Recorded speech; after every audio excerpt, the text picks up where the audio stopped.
I always thought I knew what fear was. Fear of losing a job, fear of not being able to pay the bills, fear of not being a good father. But nothing, absolutely nothing, compares to what I felt in that courtroom in Portland, on that morning that seemed designed to break down men like me. The air inside the room was thick, almost sticky, as if someone had locked all the windows to ensure that not a single breath escaped. The dark wood of the walls reflected the cold light from the industrial lamps, and I had the feeling of sitting inside a closed box, awaiting my verdict like an animal about to be slaughtered. I sat in the defense chair with my hands clasped, trying to hide the trembling that betrayed my entire body.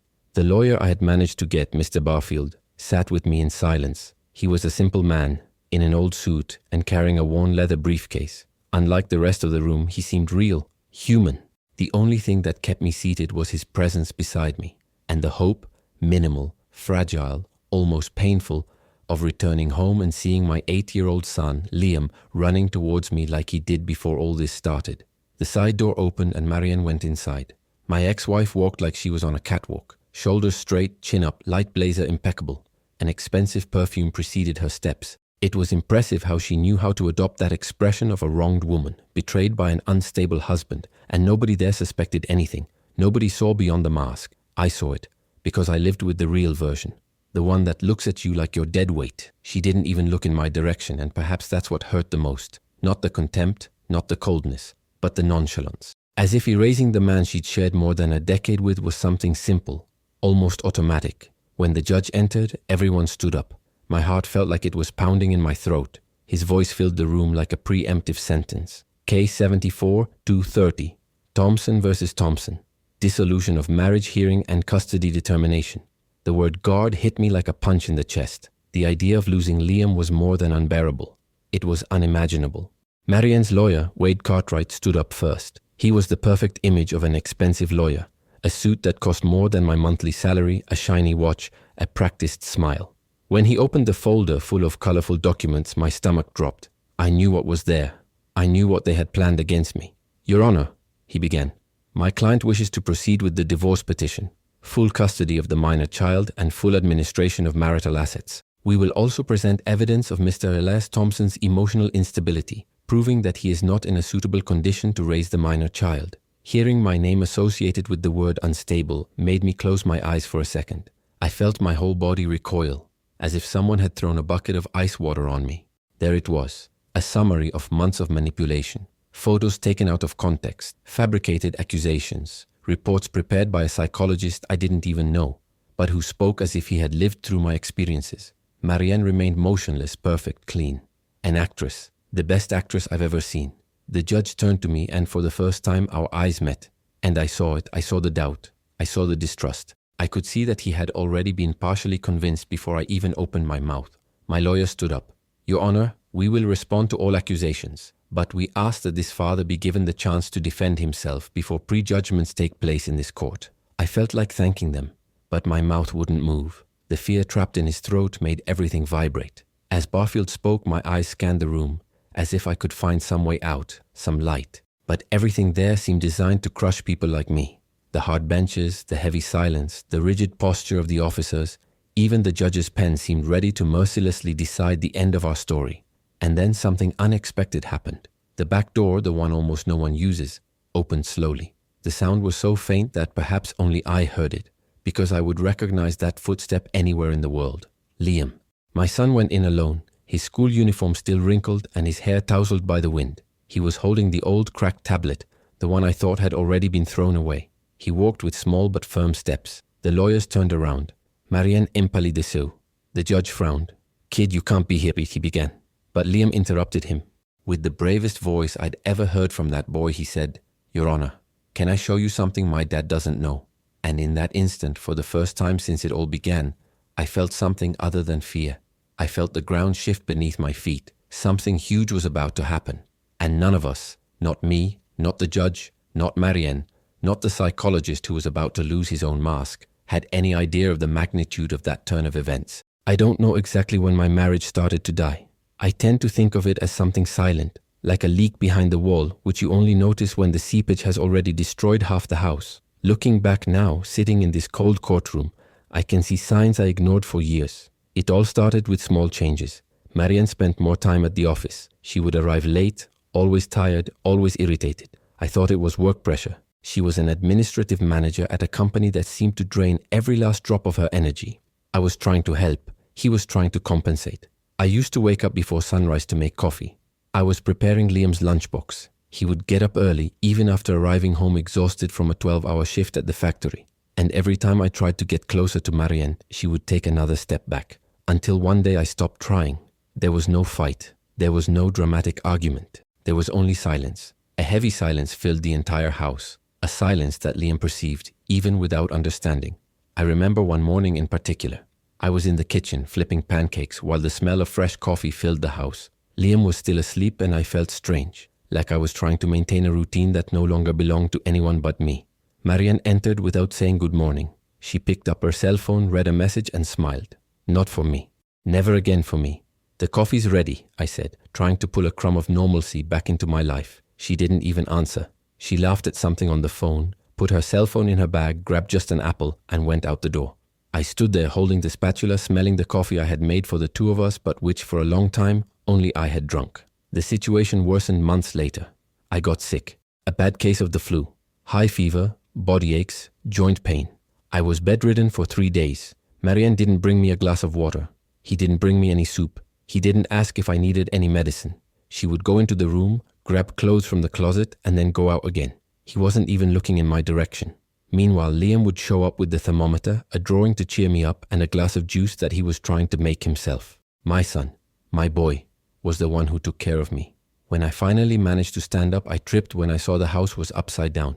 Piled up dishes, clothes scattered everywhere, open boxes, toys strewn all over the place. Weak and feverish, I leaned against the counter and discovered something even stranger. Marianne's cell phone camera pointed at the sink full of dishes, as if she were recording it. At the time, I thought it was just a strange habit. I had no idea that she was already gathering evidence against me. A few weeks later, I realized something else. Our joint account was disappearing. I've always had the habit of checking, even if it was just to make sure the salary had been deposited correctly. But one night, when I opened the app, the balance was almost zero. I checked my bank statement and my heart stopped. There were more than 30 purchases. Expensive handbags, upscale restaurants, hotels, jewelry. Everything is on my additional card. Everything in my name. But I hadn't been to expensive restaurants. I hadn't bought any bag. I hadn't been to any hotel. And it was there that something inside me began to scream. Something I had avoided hearing for months. Something I denied because it hurt to think about. Marianne wasn't just distancing herself from me. She was replacing me. But by whom? The response came in a cruel way. One Thursday night, I came home from work and noticed the door key turning before I put mine in. Marianne entered laughing. A laugh I hadn't heard in years. And behind her, a masculine silhouette. Tall, elegant grey blazer, well-groomed beard. A face I had never seen before, but one that seemed all too comfortable next to my wife. When she noticed my presence, she gave a forced introduction. Elias, this is Dr. Adrian Holt. He helped me a lot with psychological issues. He is a friend. The way he discreetly slipped his arm behind her waist, how his eyes scanned me with an almost technical smile. I knew there was something there, but I had no proof. I didn't have the courage, and once again, I remained silent. 2 weeks later, the bomb dropped. I got home from work and saw a brown envelope in the mailbox. I opened it right there at the gate. I read the first line and felt my legs go weak. Petition for dissolution of marriage, sole custody, psychological evaluation. My name was there. And behind him, every lie that Marianne managed to invent. I was unstable, out of control, emotionally unpredictable. He signed the entire report. The friend, the psychologist, the lover. It was at that moment that I felt I finally understood. All the silences, all absences, all the extra hours at work. A freezer. Nothing had been accidental. Everything had been planned. And on that very day, without realizing it, I began to wage the most difficult war of my life. Against two people I never imagined I would face. The woman I married and the man who used his title of psychologist to try to destroy my role as a father. When I received the official summons, I realized that my life was no longer the same. I was still breathing, but everything in me seemed to function on autopilot, like a man who keeps walking only because stopping would mean collapsing completely. What I didn't know back then was that the worst was yet to come. The part where you discover that someone who shared your home, your roof, your table, was destroying you in the shadows with the coldness of a surgeon. The first clue came from the bank. I was sitting at the kitchen table, the dim light of the yellow lamp illuminating only half of my eyes when I typed the password into the app. It was the end of the month, and I just wanted to check if my salary had been deposited. When the balance appeared, the feeling was like being punched in the stomach. Zero hours or dollars. I froze it. I exited the app and logged back in. Nothing has changed. I checked my bank statement and my world stopped. Purchases I've never made. Expensive restaurants I've never been to. Hotels that I never booked. Jewels I've never seen before. Everything on the card additional.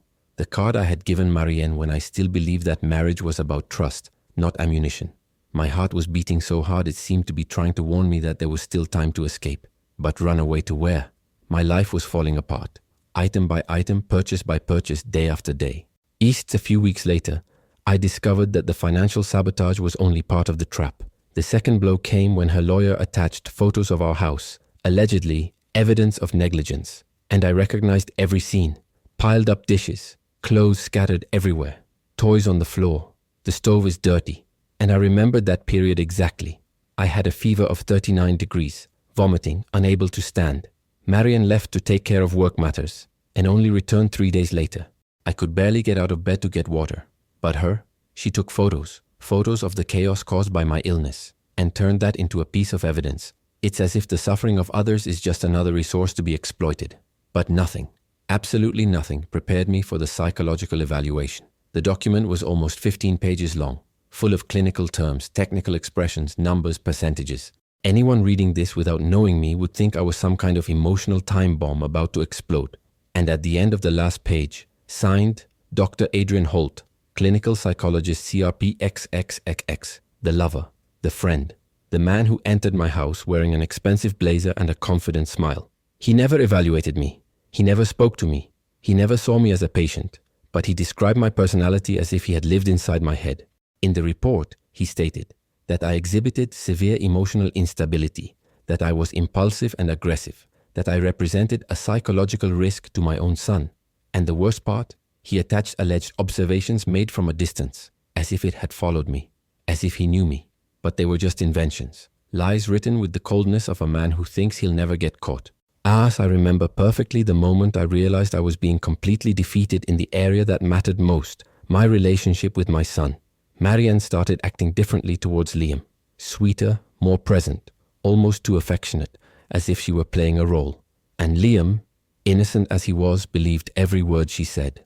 I started noticing certain isolated phrases. Mom said you get very angry. Mom said you're too tired to take care of me. Or Uncle Adrian said you need help. Tio Adrian. Hearing the psychologist lover's name coming out of my son's mouth was like a knife being twisted inside me. I wanted to scream that it was all a lie.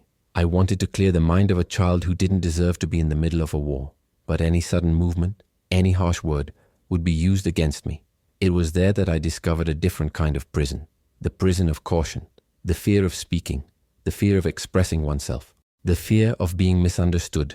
When I realized I had no more money, no more credibility, and almost no time, I sought out the only lawyer I could afford.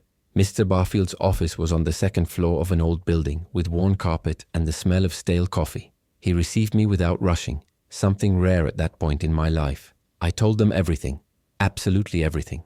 When I finished, he looked at me for a few seconds before saying, "Elias, this isn't a divorce, it's an ambush." And it was there in that modest office that I heard for the first time someone believe my word. Barfield explained it to me calmly, that Adrian's report was suspicious, that the photos were manipulated, that the card purchases suggested fraud, that Marianne was probably acting in concert with the psychologist, and that their objective was simple, to separate from my son. But fighting against two influential people, with money, allies, and impeccable appearances, was like climbing a mountain, carrying stones tied to my feet. "We will fight," he said, "but you need to be prepared. They've already planned everything. Now we need to find the weak point in this castle." I didn't know at that moment, but their weak point was an 8-year-old cracked tablet, and more courage than any adult in that courtroom. On the morning of the trial, I felt like I was walking into the mouth of a monster. It wasn't just the courtroom. It was the certainty that everything inside had already been prepared to swallow me alive. Mr. Barfield was trying to reassure me in the hallway, but his voice sounded distant, muffled, as if I were listening underwater. The only thing I could think about was Liam. What would happen to him if I lost? When we entered the room, Marianne was already seated, elegant and calm, and next to her, in a light grey suit with a neatly trimmed beard and that air of superiority that always made me nauseous. Dr. Adrian Holt, the psychologist, the lover, the man who destroyed my marriage without looking back. He didn't even feign embarrassment. He looked at me with a slight smile, like someone observing a patient on the verge of collapse. A carefully considered smile, controlled, perfect for convincing anyone that I was the unbalanced one. Asa, when the judge began the proceedings, Marianne's lawyer immediately stood up. Wade Cartwright looked like he had rehearsed that performance all week. Your Honor, we will present irrefutable proof of Mr. Elias Thompson's emotional instability. And then the parade of attacks began. First came the manipulated photos of the house. Those were the shots taken while I was feverish, sweating, and barely able to get out of bed. But there, projected onto the courtroom monitor, they took on a different meaning. Neglect, disorganization, an unsuitable environment for a child. As I looked at the images, heat rose to my face. I wanted to scream, "That's a lie." I was sick. I asked for help, but Barfield placed a firm hand on my arm. I needed to control myself. Any explosion would be used against me. As then came the financial transactions. Her lawyer leafed through bank statements as if displaying evidence of a crime. Here, you can buy luxury handbags. Here, you can stay in a hotel. Here, you can buy jewelry. All on Mr. Thompson's card. Your Honor, this clearly demonstrates financial irresponsibility and a risk of harm to the minor and to my client. I felt my whole body trembling. That was pure theater, staged to perfection, and sworn as truth. Barfield tried to argue. He tried to explain that the additional card was for Marianne. He tried to mention that I never had access to most of the income nor the account password, but it seemed as if his words hit the wall and fell to the floor.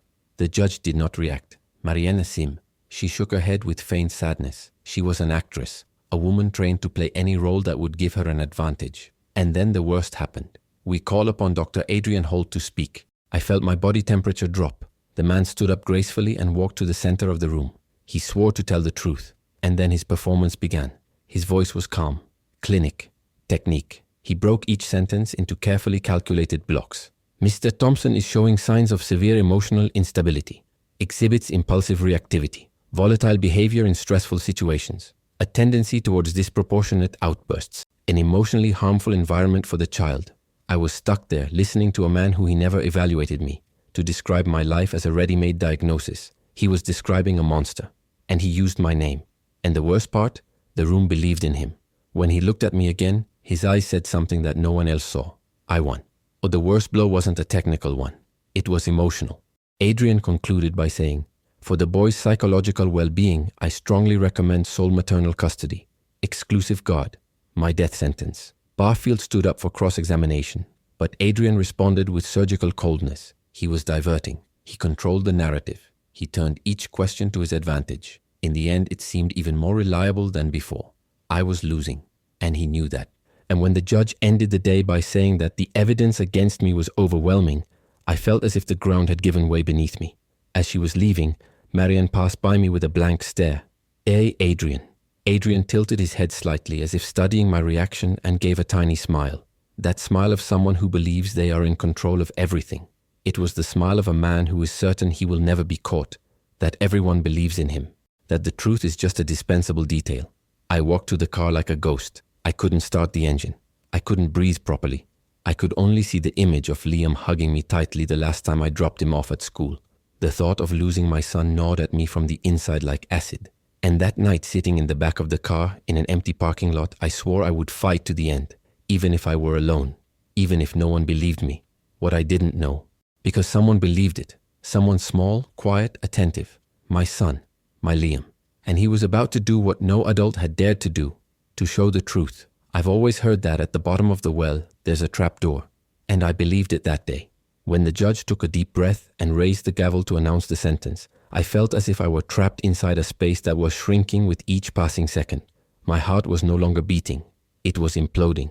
I wasn't about to lose a case. I was about to lose my son.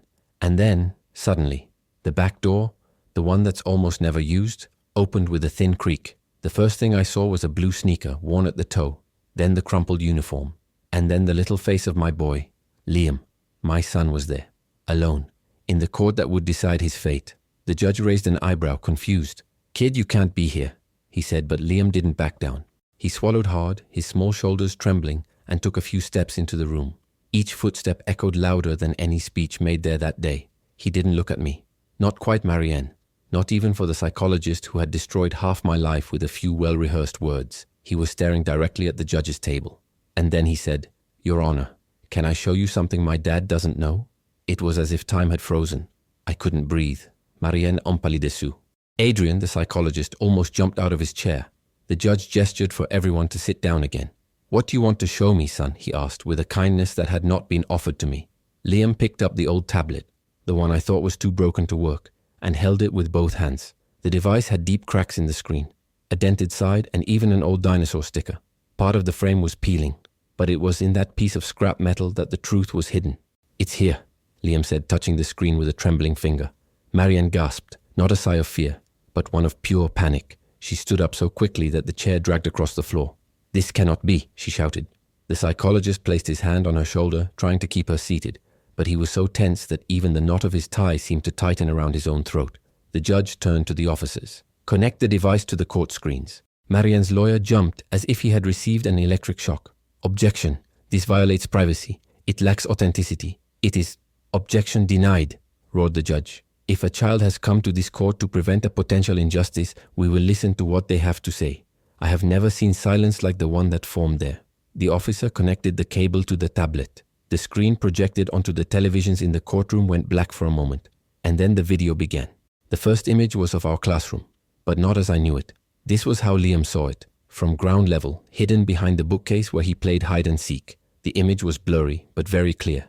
The first one to appear was Adrian, the psychologist, the lover, without the blazer, without impeccable posture, without a clinical eye. It was just a man laughing inside Themi House. Soon after, Marianne appeared, with the lightest voice I've heard from her in years. She threw her bag on the sofa, took off her shoes, and threw herself into his arms. "He's so easy to manipulate," she said, laughing. In court, I heard someone choking. My body went cold. It wasn't jealousy. It wasn't marital pain. It was betrayal in its deepest form. The planned betrayal, structured, rehearsed, as if destroying someone were a project. The video continued. Adrian held Marianne by the waist, laughing. "And tomorrow they'll believe everything I say. I'm the expert. He'll look exactly like I described in the report." I felt like throwing up. Marianne added, "After that, he loses custody. We take Liam to Canada, and that's it. He'll have nothing left to do with it." My heart was ripped in two. I felt my legs go weak, but I didn't fall. I heard my own accelerated breathing. I heard my blood pounding in my temples. And I also heard the entire court breathing deeply at the same time. And then came the final blow. In the video, Adrian raises a glass of wine. "I've already made the transfers. His money's in your account, my love. He won't be able to hire a lawyer." Marianne Ryu. "That's why I love you. You think of everything." There was nothing more to interpret, nothing more to explain. There the naked truth lay, raw, shameful, and criminal. The judge banged his gavel with a loud bang. "Stop the video!" The court turned into chaos. Marianne shouted that it was a setup. Adrian was trying to hide his face. Her lawyer slumped in his chair like a living corpse. The judge was red with indignation. "You." All I could do was look at my son. He was standing there, tablet in hand, small, fragile, but braver than any adult in that room. When our eyes met, he gave a shy smile. A smile that said, "I knew it, Dad. I knew you weren't the villain." At that moment, I understood. My son saved me, literally, with her small hands and a broken tablet. And I didn't know that the most devastating and most liberating part was yet to come. When the video ended, the entire courtroom stood still for a few seconds. It was as if no one was breathing, not even me. The judge stood still, his eyes fixed on the black screen, his hands clenched on the gavel.